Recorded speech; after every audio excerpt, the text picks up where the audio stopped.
Welcome to the Deep Dive. This is where we really get into those big, sometimes confusing topics, break them down, and hopefully put them back together so they actually make sense. Yeah, our goal is to cut through the noise, skip the headlines for a bit, and dive straight into how things really work, whether it's global systems or, like today, a major technology. And today, we're tackling something that's pulled in, well, just vast amounts of capital, endless debate, and maybe more confusion than anything else this century: Bitcoin. Right. But here's the thing. We are deliberately not talking about the price today. That's the surface conversation, isn't it? It is. It's important, but it often obscures the fundamentals. Exactly. Mm. So I want to start with a question that I suspect a lot of people listening, maybe even people who own some Bitcoin or follow it closely, are a bit hesitant to ask. They feel like they should already know. Often the best kind of question. What is it? What is Bitcoin? I mean, really, fundamentally, we hear digital gold, sure, or public ledger. Okay, fine metaphors, but they don't tell me what it is. What's the machinery? If I could somehow see the network, what am I looking at? What's the physical reality here? That's the perfect way to frame this deep dive. Let's do exactly that. Let's strip away all the financial stuff, the news, the analogies for a moment. We're going to look purely at the physical, operational reality, the machine itself, what it does, why it does it, and the kind of, well, sometimes really counterintuitive logic behind its whole design. Excellent. Let's get into it. Yeah. Starting with that physical reality. What's this thing look like on the ground? Okay, so the physical setup is honestly pretty staggering when you zoom out. It's not like, a typical cloud service running on a few big data centers owned by one company in, say, Virginia or California. Right, not a centralized Google or Amazon cloud. Not at all. What you're seeing is a truly global network. We're talking millions of individual, highly specialized computers, purpose-built hardware. Millions, really. Millions, often housed in these custom-built, highly optimized facilities. And they are spread across well over 100 countries, every inhabited continent. So it's not just geographically spread out, it's politically spread out, too, across different jurisdictions. Precisely. There's no central HQ, no CEO, no single point of control. And these machines, they're usually what we call ASICs. Application-specific integrated circuits. Okay, ASICs. Yeah. Meaning they do one thing and one thing only. Exactly. They're designed from the silicon up to do one specific job extremely well, extremely efficiently. Think of them as dedicated digital workers all operating together across the planet. Okay, I can start to picture that. Yeah. This sprawling, decentralized web of specialized machines. Millions of them. But now the power. To really get a sense of this system, we need to talk about the work they're doing. We hear hash rate all the time, right? Like the network's pulse. But the numbers, they're astronomical. They almost become meaningless. They do. And that scale, that sheer computational power, is absolutely fundamental to understanding what makes Bitcoin unique. So collectively, this planetary scale supercomputer, as some call it, it's computing at a rate that regularly goes over 1,200 exahash per second. 1,200 exahash per second. Okay, that number sounds impossible. We definitely need to break down hash and exahash because for most people listening, those are just, tech jargon they tune out. Let's ground it. Absolutely. So for our conversation here, think of a single hash as just one guess, one attempt. A guess at what? At solving a specific repetitive mathematical puzzle. We'll get into the puzzle itself in a moment, but for now, one hash equals one computational guess, one try. Okay, one guess. We need some context for that. How fast can, say, my laptop guess? Right. So if you've got a pretty decent, modern, high-end laptop, it might be able to make a few million guesses per second. That's measured in megahash per second, which is impressive for a consumer device, designed for browsing and email and stuff. Millions per second. Okay, that's our starting point. Now let's jump up quite a bit. A powerful server, maybe a whole rack of them, you might get into the gigahash range, billions, or maybe even terahash trillions of guesses per second. Billions or trillions? Still huge numbers. Huge. But the Bitcoin network operates in exahash. So one exahash, that's a 1 followed by 18 zeros. 18 zeros. It's a quintillion. Quintillion guesses, yes. So one exahash is a million guesses per second. Correct. And the network, remember, is doing 1,200 times that. 1,200 quintillion guesses. Yeah. Every single second. 147. Nonstop. Yeah, that's genuinely difficult to comprehend. Yeah. Okay, to put that 1,200 exahash per second number into perspective, how does that stack up against, say, the biggest supercomputers we build for science? the ones modeling climate change or trying to figure out fusion energy. Yeah, that's a really important comparison because it highlights the specialization here. So traditional supercomputers, the big ones at national labs, their power is usually measured in FLOPS, floating point operations per second. They do complex calculations. Right. The current biggest one, Frontier, I believe, can hit speeds measured in exaflop. So again, sounds similar on the surface. It does. The prefix is the same, but the type of operation is completely different. Frontier is built for incredibly complex parallel problems, like simulating a star exploding or folding proteins. It needs a huge range of computational instructions. Okay. The Bitcoin ASICs, on the other hand, are hyper-specialized. They do one extremely simple thing, calculating that hash guess over and over. Their efficiency at that specific task just blows any general-purpose supercomputer out of the water. So for this one specific job, brute force guessing, this cryptographic puzzle, the 1200 exahash network is just completely in a league of its own. Without any question. When you factor in the scale, the speed, the global distribution, the fact that no single entity controls more than a small fraction of it, Yeah. it's arguably the most powerful, certainly the most specialized computer network humanity has ever built. A computational monolith focused on one task. Which brings us right to the big flashing paradox, doesn't it? The absolute critical question, why? What on earth requires that much power? If this network is sucking up, huge amounts of energy and compute power equivalent to hundreds of traditional supercomputers, Yeah. what's the justification? Are they doing something incredibly complex we don't know about? Curing diseases, predicting earthquakes. What justifies this immense effort? And this is where it gets really interesting and honestly where a lot of the criticism and confusion comes from because the answer is completely counterintuitive. Okay. They aren't solving some grand scientific challenge in the traditional sense. They are, as we hinted, solving one specific repetitive mathematical function over and over and over in a furious race against everyone else on the network. The most accurate way to describe what they're doing, it's basically a highly competitive lottery. A lottery. Hold on. A lottery. Mm-hmm. We just established this is the most powerful computing network ever created, this global behemoth. And its entire job is to play a glorified guessing game. That sounds, just on the face of it, that sounds monumentally, incredibly wasteful. And you're absolutely right to point that out. It is wasteful in a conventional sense. We have to acknowledge the energy costs, the resources needed to sustain 1,200 exahash of guessing second after second. It is a physically wasteful brute force activity if you measure it by traditional productivity metrics, like, searching for alien life or something. Right. But here's the critical twist. The apparent wastefulness isn't a bug, it's the feature. That immense energy burn, that demonstrable physical cost, that's precisely what buys the network its security. Without that massive, provable, real-world cost, the whole system just falls apart. Okay, hang on. The cost buys the security. The physical effort validates the digital record. Is that what you're saying? That's exactly it. The power consumption is the non-negotiable price of admission for creating what's called proof of work.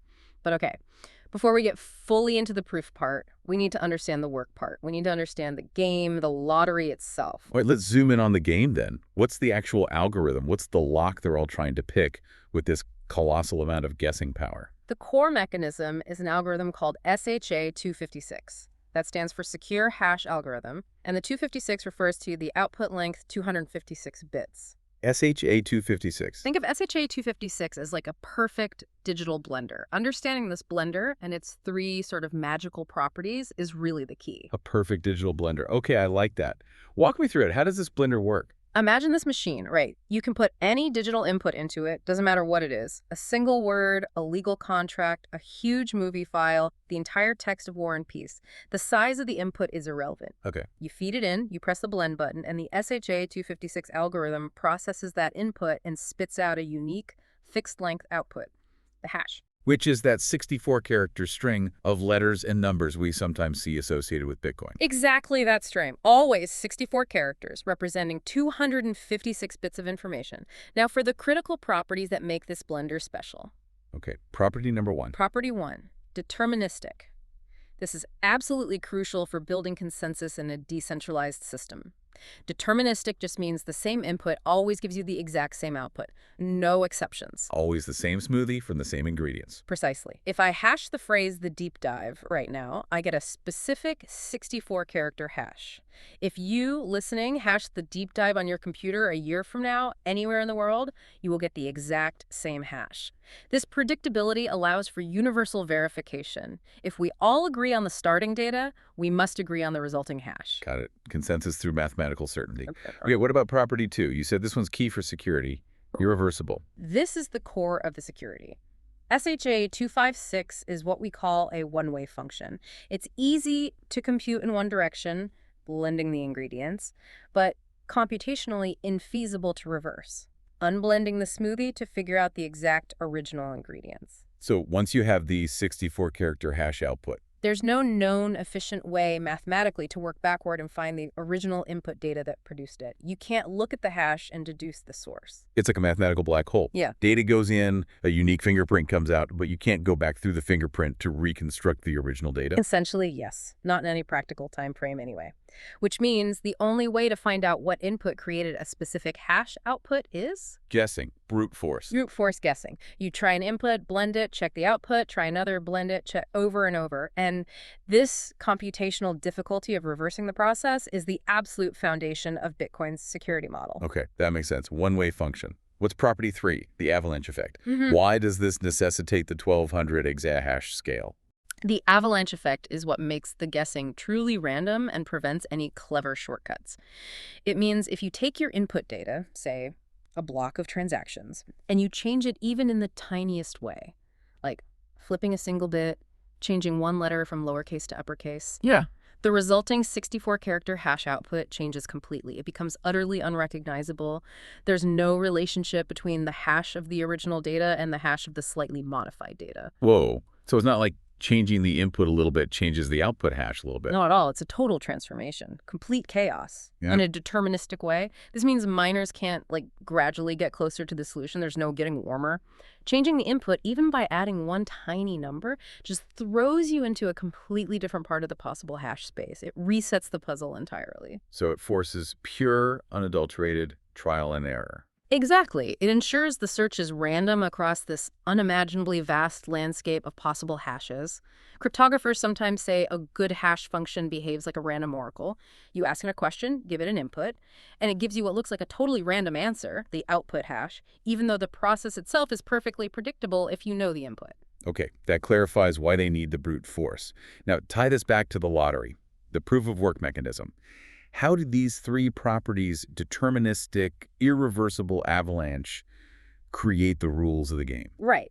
So the lottery starts when the network gathers a batch of new pending transactions. Let's call this a block candidate. The things people want to record permanently. Exactly. A miner's job is to take this block of transactions, add some other required info like a timestamp and a link to the previous block's hash, and then crucially, insert one tiny piece of data they can change. And this is the famous nonce, number used once. That's the variable they get to play with. That's the one. It's basically just a counter or a random number. The miner takes the whole package, transactions, metadata, and their chosen nonce, and shoves it all into the SHA 256 blender. Okay, they blend it. What are they hoping to see come out the other side? What's the winning ticket? They're looking for a very specific, very rare kind of hash output. The winning condition is this. The 64-character hash that comes out of the blender must start with a certain number of leading zeros. With leading zeros, like the hash has to be 00000 followed by other characters. Precisely. The network sets a difficulty target. This target dictates how many leading zeros are required for a hash to be considered valid to win the lottery for that block. Finding a random 64-character string that just happens to start with, say, 20 zeros, that sounds incredibly unlikely. It is astronomically unlikely for any single guess. And here's the clever part. The network automatically adjusts this difficulty, target the required number of zeros roughly every 2 weeks. Adjusts it how? It looks at how fast blocks have been found over the previous period. If miners, collectively, with all their hash power, our 1200 exahash, are finding blocks faster than the target rate of one block every 10 minutes. Which means they're guessing the winning nonces too quickly? Exactly. Then the network automatically increases the difficulty. It demands more leading zeros in the hash. This makes finding a valid nonce exponentially harder, slowing block production back down towards that 10-minute average. And if blocks are coming too slowly, maybe some miners turned off their machines. The network makes it easier. It reduces the required number of leading zeros, making a winning hash statistically easier to find, speeding things up again. It's a self-regulating feedback loop. A self-regulating difficulty. So the system maintains that steady 10-minute rhythm, regardless of how much hardware gets plugged in or switched off globally. That's quite elegant. It's a core part of the design. So when a miner, through pure luck and billions upon billions of guesses, finally finds that golden nonce, the one that when blended with the current block data, produces a hash with the required number of leading zeros. They shout, bingo. Well, digitally. They digitally shout bingo. Yeah. They broadcast their winning block, including the nonce and the resulting hash, to the entire network. Everyone else quickly verifies it. They just run the same data through their own SHA 256 blender. Since it's deterministic, they instantly see that, yes, this nonce produces the required hash. Verification is super cheap and fast. Trivial compared to finding it. Once verified, the block is accepted, added to the chain, and the winning miner gets the reward. Newly created Bitcoin, the block subsidy, plus all the transaction fees from that block. Then the race starts all over again for the next block. So that 1,200 exahash per second, Yeah. that's the sound of the entire planet collectively flipping trillions upon trillions of digital coins every second, hoping to hit that incredibly lucky streak of heads required by the difficulty target. That's a pretty good way to put it. It's this constant adversarial global competition. And this whole mechanism, the guessing game, the difficulty adjustment, the reward that's proof of work, it's the engine driving Bitcoin. I think I get the mechanics now. The lottery makes sense and how it works. But I still have to come back to that core paradox. It is fundamentally a dumb game, isn't it? Yeah. Based purely on repetitive brute force. Computationally simple, yet requiring this planetary scale effort. Why? Yeah. Why build this massive energy-hungry system just to guess numbers? There must be something more emerging from this apparent simplicity. Yes, and that's the perfect transition. We've looked at the function. Now we absolutely have to talk about the emergent property. What happens when you take a very simple function and execute it at truly mind-bendingly massive scale? Okay. The emergent property. Yeah. Like what arises from the sheer scale? Think about something like a graphics processing unit, a GPU in your computer. Fundamentally, what's it doing? It's just multiplying matrices. Relatively simple math, repeated billions of times a second. Right. Basic operations. Done incredibly fast. But that simple operation, scaled up massively, allows for things like complex 3D graphics, scientific simulations, and critically modern artificial intelligence. The simple function, at scale, enables a highly complex emergent phenomenon. Okay, I see the analogy. So with Bitcoin, the simple brute force guessing game, Oh. the lottery, when performed relentlessly at 1,200 exahash per second scale, what emerges? Digital immutability. Unchangeable, trustworthy, historical record-keeping, anchored in the physical world. Immutability, meaning the ledger, the history of transactions can't be easily changed. Exactly. And crucially, the network security doesn't come from some clever piece of hidden code or a secret key held by someone. It derives entirely from the monumental, undeniable cost of the work that has been done. The proof of work. Yes.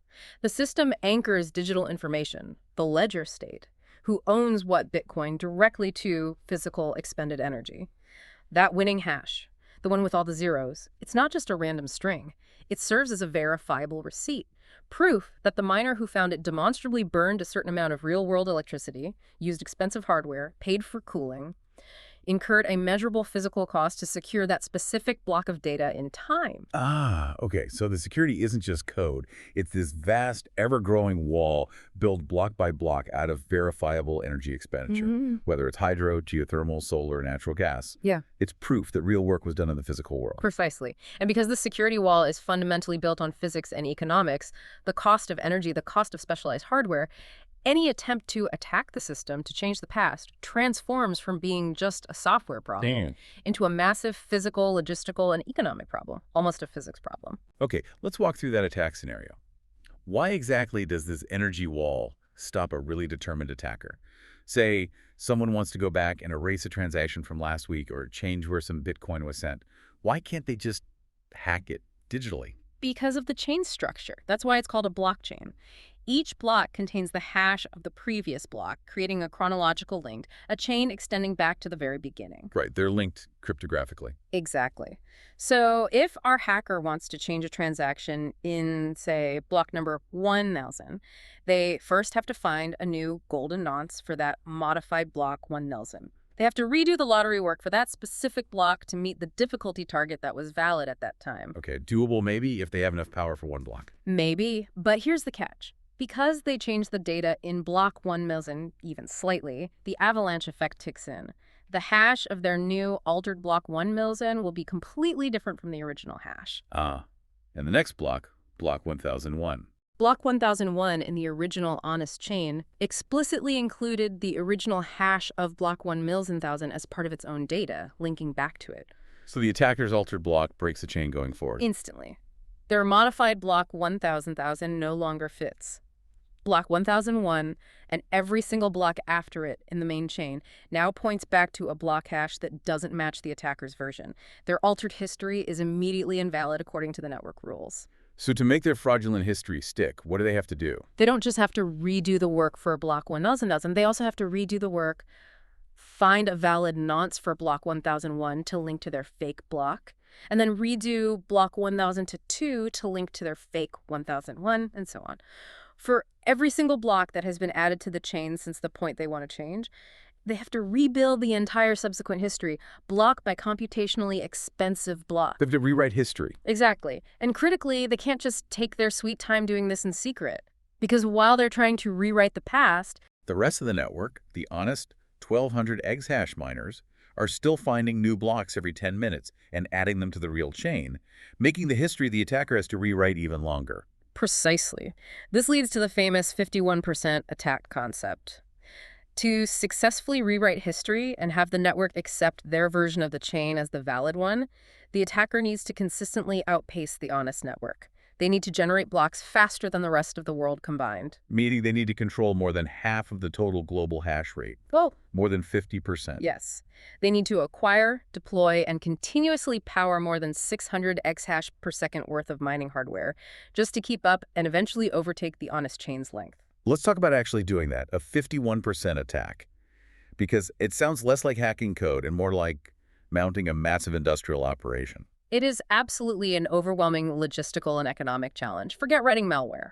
First, you need the hardware. You'd have to somehow secretly buy or manufacture literally hundreds of millions, maybe billions of dollars worth of the world's most advanced ASICs. Which are made by only a handful of companies globally. Exactly. Trying to corner the market on that scale without anyone noticing competitors, governments, seems, well, borderline impossible from a supply chain perspective. Okay, but let's imagine they somehow got the machines. Even then, the energy required to run 600 plus exahash worth of ASICs continuously is staggering. We're talking gigawatts of power. Gigawatts. Like multiple large power plants worth of electricity. Yes, the output of several nuclear reactors or a whole field of power stations. You can't just plug that into the wall. You need massive industrial-scale power contracts, substations, cooling infrastructure. It's not a stealthy basement operation. It's a visible, physical undertaking on the scale of powering a small country. So the sheer physics and logistics make a stealth attack incredibly difficult. Almost certainly impossible for any non-state actor, and extremely difficult even for a major state. But then there's the economics. Right, what happens if they try and fail? Or even if they succeed? If they try and fail, they're left holding billions in highly specialized, rapidly depreciating hardware and an astronomical electricity bill with nothing to show for it. But here's the kicker. Even if they succeed in rewriting some history, What then? the moment the broader network detects such a large-scale reorganization of the chain, a successful 51% attack, confidence in the integrity of Bitcoin would instantly evaporate. The price would plummet towards zero.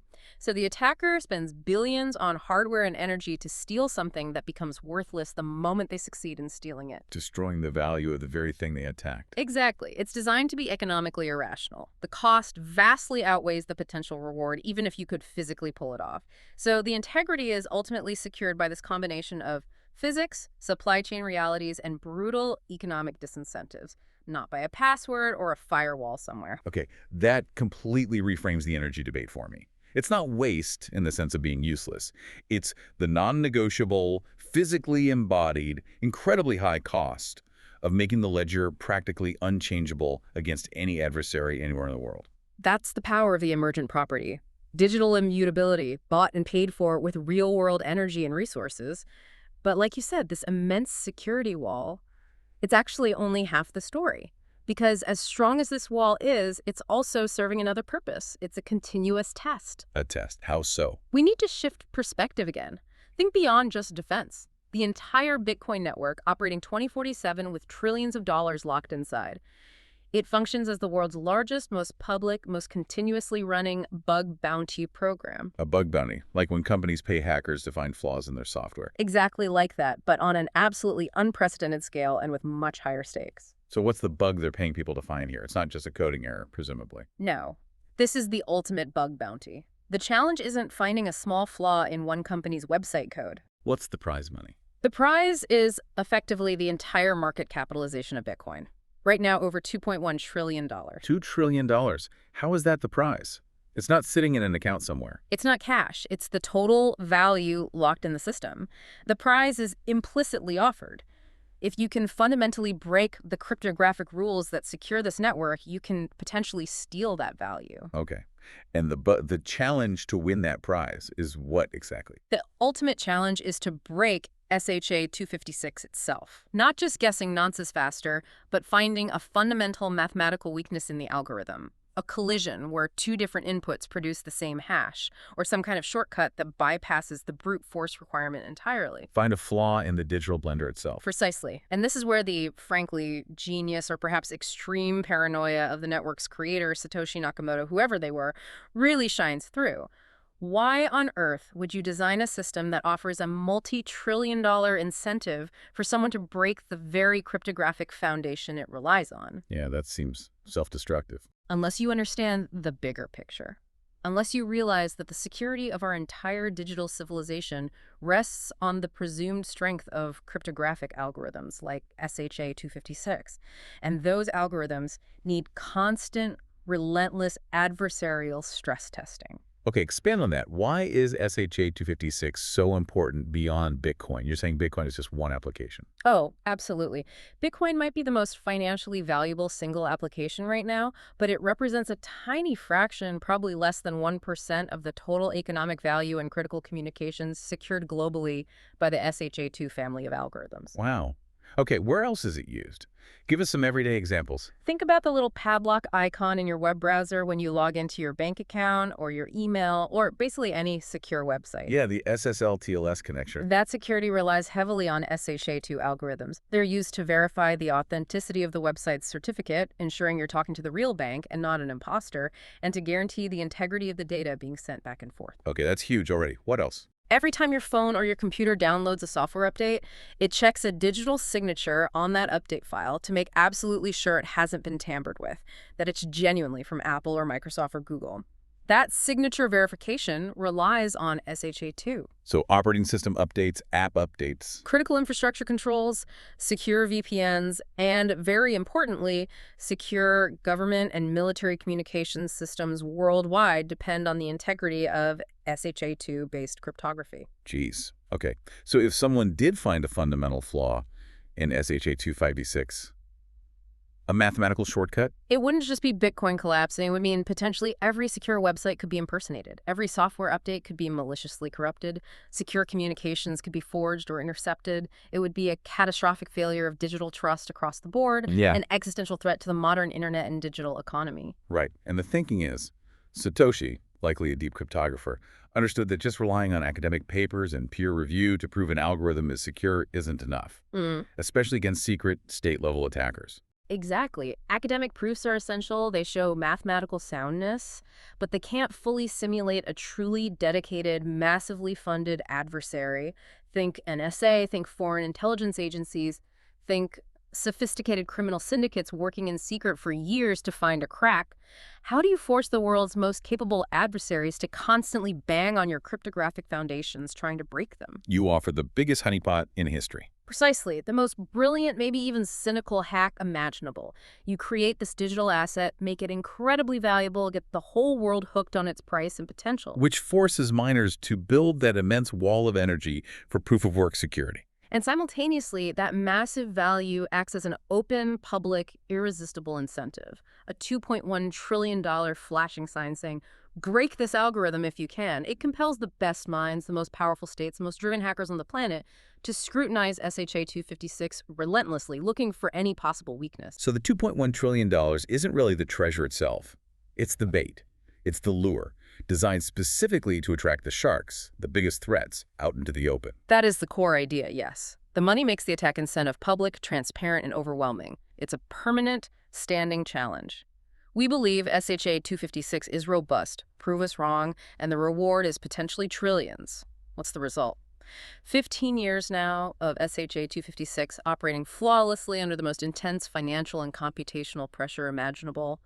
That real-world track record is arguably more powerful proof of its security than any theoretical analysis alone. That makes the energy cost seem almost like a bargain. It's the ongoing audit fee for ensuring the integrity of one of the most critical algorithms underpinning modern society. You could certainly argue that. And this brings us to the final layer, the ultimate forward-looking purpose of this immense bounty, achieving quantum readiness. Quantum computers. The big boogeyman often cited as the eventual doom for current cryptography. They represent the next major theoretical threat, absolutely. We need to quickly distinguish two main quantum threats to Bitcoin specifically. First, there's Shor's algorithm. If you had a powerful enough quantum computer, Shor's could break the public key cryptography Bitcoin uses for addresses and signatures. Meaning you could calculate someone's private key just from their public address and steal their funds directly, without needing to attack SHA-256 or the mining process at all. Exactly. That's a threat to the ownership layer. Second, there's Grover's algorithm. Grover's doesn't break SHA-256 itself, but it could theoretically speed up the brute force guessing search, the proof-of-work mining, by a square root factor. Making the 51% attack potentially much easier for someone with a big enough quantum computer. Potentially, yes. It would reduce the classical hardware advantage. So the network faces these two distinct quantum computational threats down the line. Okay, so how does the multi-trillion-dollar bounty help prepare for that? By making the potential prize so enormous, so irresistibly large, that it financially justifies, even necessitates, the massive investment required to build the very machine capable of launching these attacks. A large-scale, fault-tolerant quantum computer. Wait, so the network pays humanity to invent the weapon that could destroy it? In a sense, yes. It creates an economic gravity, well, so strong that it pulls forward the development of the technology that poses the greatest future threat. It effectively funds its potential assassin. That sounds completely paradoxical. Why do that? To ensure that the transition happens in the light, not in the shadows, the fear isn't necessarily quantum computers themselves, it's a secret breakthrough. Imagine if one nation-state or one company developed a powerful quantum computer capable of breaking current encryption in secret. They could silently undermine global finance, communications, military security, everything that relies on current standards, not just Bitcoin. Exactly. They'd hold the keys to the kingdom, potentially undetected. The Bitcoin bounty acts as a forcing function. By making the prize for breaking the encryption so public and so astronomically high, it ensures that the race to build quantum computers happens relatively openly. It incentivizes intense research, monitoring, and crucially, the development of quantum-resistant cryptography by the global security community. It forces us to develop the defenses before the attack becomes viable, because the bounty guarantees someone is motivated to build the attack capability. Precisely. The system is designed to accelerate its own evolution. It pays the world to find its vulnerabilities, including future quantum ones, thereby ensuring that the necessary upgrades migrating the network to quantum-resistant algorithms happen proactively, well before a secret adversary can exploit the current system. It forces us, collectively, to become quantum ready. The sheer size of the prize guarantees we get the earliest possible warning and have the strongest possible incentive to act. Because if the prize were smaller, maybe a secret agency could build a quantum computer quietly and just take it. But at $2.1 trillion, the global attention, the race, the incentive for public research and defense becomes overwhelming. It fosters a kind of adversarial transparency in cryptographic progress. The ultimate security comes from ensuring you're constantly under attack by the best possible opponents, forcing you to adapt faster and more robustly than any closed system ever could. Okay. Let's try and wrap this all up for someone listening. After going through this deep dive, the planetary computer, the lottery, the energy wall, the bounty, if you invest in Bitcoin today, What are you actually buying, beyond just hoping the price goes up? I think you're buying more than just a speculative asset. You're investing in, well, arguably the most advanced, most adversarial, most battle-tested security system humanity has ever constructed. You're buying a piece of the ongoing global project to secure digital value and information against literally any threat. It's almost like security insurance for the digital age. Protection not just for Bitcoin, but for the concept of digital trust itself. In a way, yes. This isn't just about stopping petty thieves online. This system, through its sheer cost and adversarial design, aims to protect digital value from sophisticated state actors, potentially from runaway AI in the future, or any superintelligence that might gain the ability to easily compromise traditional digital systems. The security is deliberately anchored in hard physical and economic realities, not just clever code. And the ultimate assurance you're arguing comes from that massive bounty. Because it has the most to lose, it must be the first to adapt. That's the economic guarantee, I believe. With a $2.1 trillion target painted on its back, Bitcoin has the absolute strongest incentive of any system on Earth to anticipate and defend against threats. The moment a credible threat emerges, whether it's a flaw found in SHA-256 or the imminent arrival of practical quantum computers capable of running shots. Shor's algorithm, this network is economically compelled to coordinate and implement the necessary cryptographic upgrades faster and more decisively than anyone else. It's designed for survival in the most hostile digital environment imaginable. So it's this self-securing, self-auditing, decentralized vault. Its locks are forged from immense energy expenditure, and its integrity is paradoxically guaranteed by offering the world's largest reward to anyone who can pick them. A vault that actively financially incentivizes the entire planet to constantly try and breach its defenses, which, in turn, ensures those defenses are always being tested against the absolute state-of-the-art attacks, indirectly strengthening the security foundations we all rely on. A truly fascinating and definitely provocative way to think about it. The idea that the security of our digital future might be deeply intertwined with and even paid for by this giant, seemingly wasteful trillion-dollar guessing game. It's certainly something to ponder. Join us next time for another deep dive.